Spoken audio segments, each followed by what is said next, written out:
3. Happy birthday, Ate Rachel. God bless you more. We love you with the love of the Lord. God Happy bless you. birthday again. Happy birthday to you. Happy birthday to you. Happy birthday, Ate Rachel. Happy birthday, Ate. Happy birthday to you. Happy birthday to you. Happy birthday, happy birthday, happy birthday to you. Happy birthday, Ate Rachel. Be still. God will always fight for you. Exodus 14:14. We love you. Happy birthday, Ate Rachel. Padayon lang sa pag-alagad sa Ginoo. Happy birthday. Hinaut ko nga hatagan ka og taas nga kinabuhi. Happy birthday again. Hi, Ate Rachel! Happy birthday! Happy birthday to you! Happy birthday to you! Happy birthday! Happy birthday! Happy birthday to you!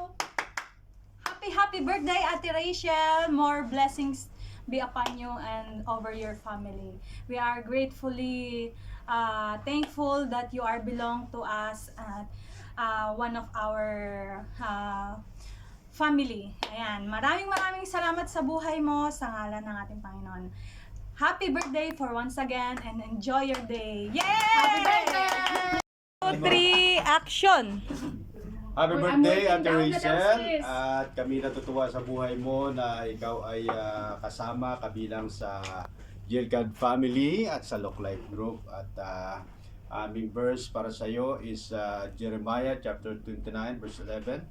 For I know the plans that I have for you, plans to prosper you, not to harm you, but to give you hope and a future. Maraming salamat at pagpalain ka ng ating Panginoon. God bless you. And God bless you, Ate Rachel. Happy birthday. Mama. Ate Rachel. Mama.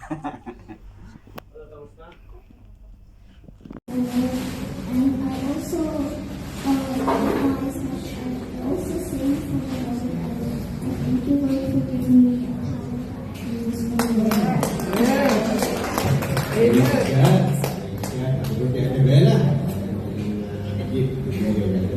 Ate Christy naman, ating dance. I thank God for the precious gift of life and for surrounding me with His love. I'm especially grateful for my wonderful parents whose love and guidance reflects God's grace in my life. I pray that I may continue to go with faith and live according to His will. Amen.